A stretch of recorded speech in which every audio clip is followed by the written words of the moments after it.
以独立游戏为主轴的 GA 游戏展，是台湾近年规模最大的独立游戏展览，而且不止台湾独立游戏作品，在展场内也有来自海外的作品展出。2024年的 GA 有一款游戏在现场创造了很高的话题性，那就是由日本取茶猫电子游戏贸易公司制作的《超异战记 Aztec》。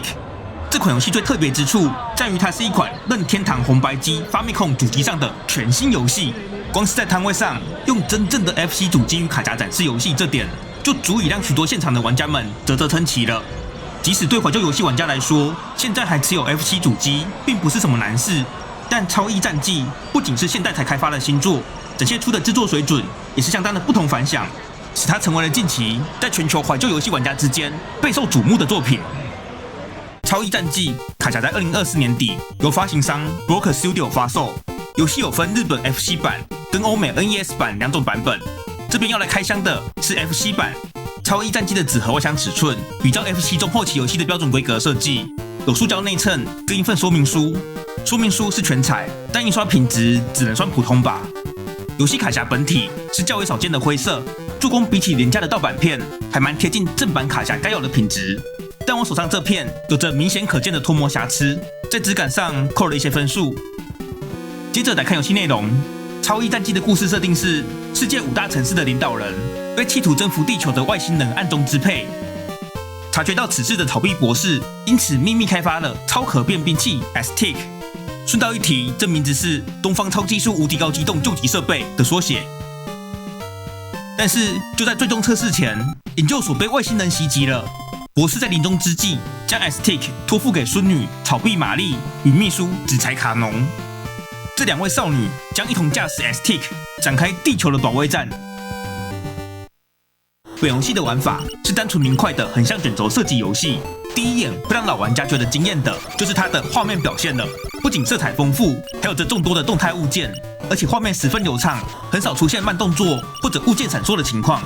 每个关卡最后还有占据了画面快1/4的巨大 BOSS， 无论是角色尺寸或造型的精致程度，都是 FC 上相当少见的等级。游戏的关卡共有6大关，将经历香港、拜仁、伦敦、纽约、京都，以及最终的宇宙关卡。每个关卡都各具特色，途中的景致与地形也不会一成不变。仔细看还会发现，关卡的色调变化其实是从夜晚到日间再到日落的过程，用这种方式来呈现时间流逝，是很细腻的安排。每一关过关后，还会出现一幅主角们在那个城市观光的插画，用80年代的技术规格呈现现代画风的美少女，这是种跨越时空的御宅浪漫。也许有人会有疑问，超异战记的画面表现这么突出，是不是卡夹里面装了什么特殊晶片来强化 FC 主机的画面处理能力呢？实际上，本作在卡夹里搭载的是与任天堂 ANC3 同等功能的额外晶片。ANC3 是一款记忆体管理晶片，让游戏卡夹可以具备更高的容量，也强化了画面卷轴的表现能力。像是超级马里奥兄弟3、星之卡比、洛克人4、5、6等游戏，就都是采用 ANC3 晶片。藉由 ANC3 同等功能晶片的帮助，让超异战记的卡夹容量达到4MB， 以 FC 游戏的标准来说，是相当大的容量，可以提供丰富的图像元件，让画面看起来充满变化。卡夹里面还有额外的 64K-bit 暂存记忆体，使图像的调用可以更加灵活。不过，即使 ANC3 有助于提升技术规格，也绝对不是什么可以让主机性能直接跳级的魔法。超异战记能够有这样的表现，更关键的应该是制作上的经验与用心吧。本作的总监居林贵行，过去曾任职 N2， 担任 Mega Drive Mini 与 Game Gear Micro 的内容总监。离开 N2 后，成立了自己的公司，靠着过去累积的人脉，找来了曾经参与《银河号》、《Zanak》、《加地外传》等名作的资深开发者，担任本作的企划与程式、美术原案与点绘画师，则各自参与过不同的《银河号》、《Aleste》系列作。他们原本就很熟悉早期的游戏开发技术，知道如何善用硬体机能，再加上后来持续累积的经验与功力，交出来的成果就是资深级的专业水准。例如 FC 的硬体效能，在同一条水平扫描线上，同时只能显示最多8个8×8像素尺寸的 sprites， 超过了上限就会出现物件隐形或闪烁的情况。超异战记本身是最容易撞到这种问题的横向卷轴射击游戏，如何在这个限制下尽量让画面显示丰富的物件，就很仰赖开发团队的画面构成技巧。像是敌方机体的其中一种编队会用波浪形的轨迹前进。这种行动轨迹不单只是为了增加动态，也同时是把物件数量规律地分散到不同水平线上，降低物件闪烁的机会。但就算敌人的安排可以刻意设计，玩家的操作是无法限制的，使得游戏过程不免还是会有一些物件闪烁。但因为游戏的节奏很快，画面上的物件大多会持续移动，所以画面不大会有破碎或残缺的感觉。而巨大的 BOSS 是怎么做到的呢？FC 只能同时处理最多64个 sprites， 加上一条扫描线上最多8个的限制，理应拼不出这么大只的 BOSS。其实呢，这些巨大 BOSS 是靠背景图层来绘制的，这算是 FC 游戏在 BOSS 关常见的制作手法。不过，很多游戏在这种情况下，因为已经把仅有的一层背景拿去画 BOSS， 导致 BOSS 战的背景变成只有单调的底色。超异战机的 BOSS 战背景却还可以具有流光的视觉效果。这些流光背景其实反过来是靠 sprites 物件画出来的，因为这时候已经没有别的小兵 ，sprites 总量拿来画主角机跟敌我的子弹之后还能有剩，就可以用简单的小物件来丰富画面。而且毕竟本来就是流光，就算闪烁了也没人在意。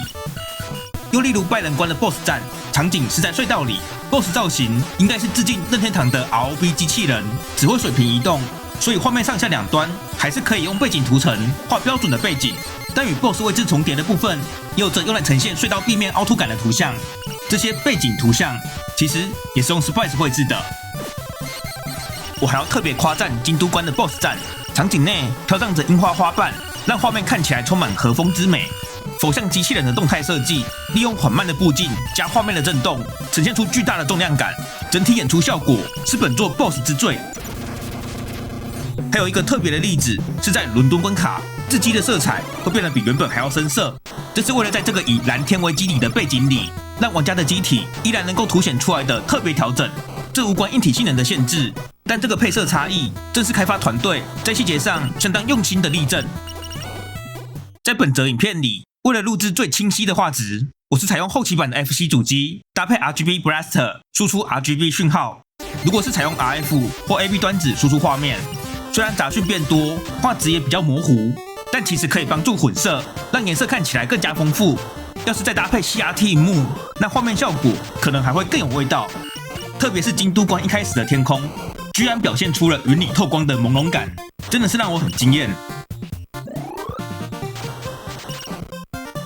讲完画面，接着来看超异战机的游戏系统。本作在关卡内不时会出现武器道具，取得后可以切换成 B 或 W 武器。B 武器的射击攻击较弱，但自机身旁会围绕着2颗具备攻击力还可以抵挡子弹的圆球，属于重视防御的形态。W 武器则一次会射出3发子弹，火力范围较广，是重视攻击的形态。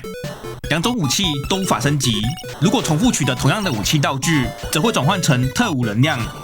玩家的自机 STIC 在机体设定上最主要的特点就是变形，游戏过程中随时可以在战斗机和机器人形态之间切换，两者的普通攻击性能相同，主要的差异是特殊武器的效果。游戏中快速连按2下射击键就可以消耗特务能量，施展特殊武器。战斗机状态下的特务是射击速度加快，威力增强，并获得2秒的无敌时间。机器人状态的特务只是击出一发广范围的冲击波，但无敌时间只有1秒。即使没有武器升级系统，2种武器跟2种变形相搭配，组合出来的变化也还不少。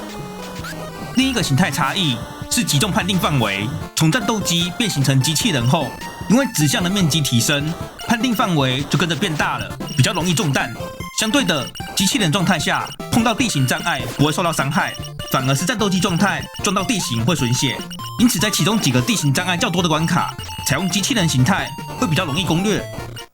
玩家的机体有血量值，而不像很多射击游戏是一中弹就挂掉。但本作没有残机的设定，必须要一条命打到底，血量没了就 game over。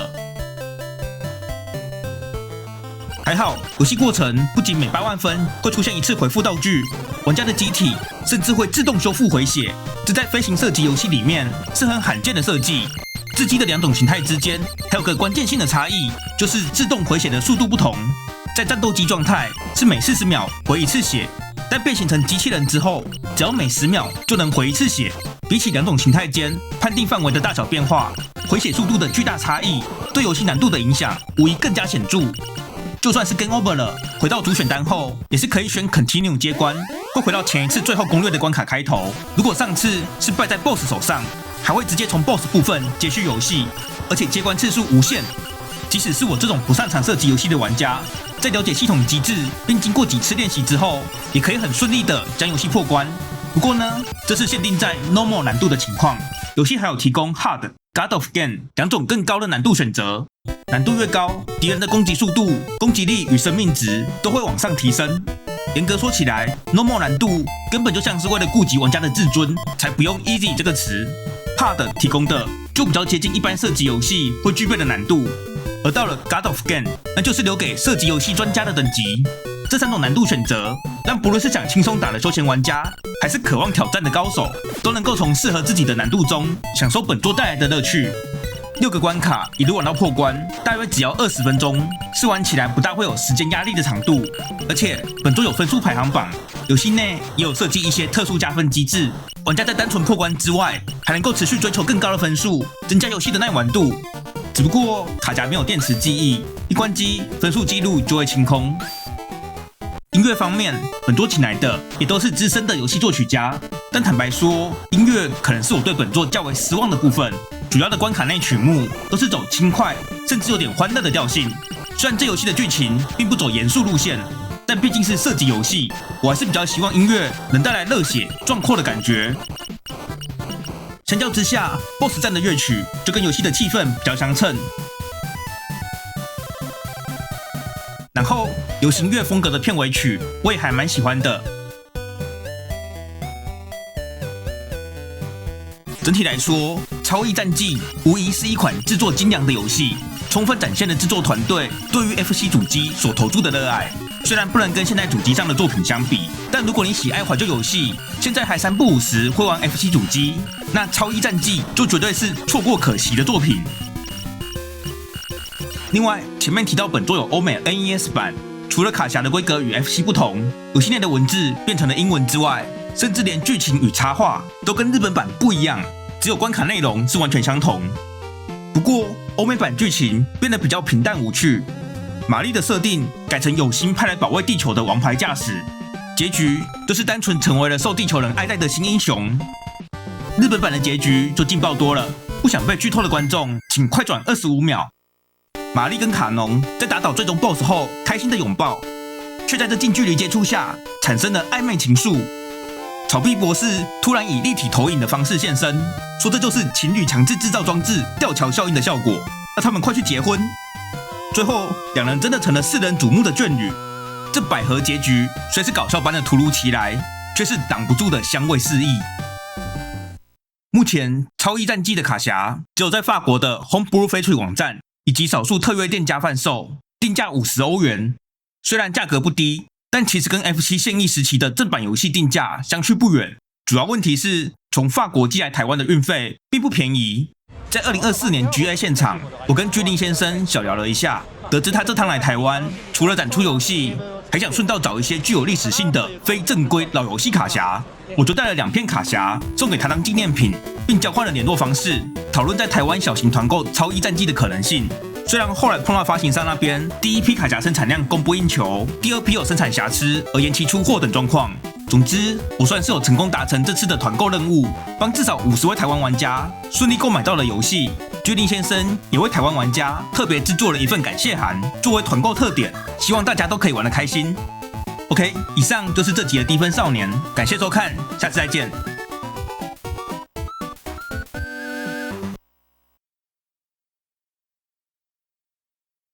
最后补充提醒，如果你想从官方通路之外的地方购买，要注意网牌上出现的有一些是盗版卡匣，标签贴纸、卡匣颜色都跟正版不一样，而且部分盗版可能因为档案来源或使用的晶片有问题，画面上还会出现不正常的黑线条，既影响游戏体验，又不具收藏价值，更是在伤害开发者的感情。购买前请多加注意。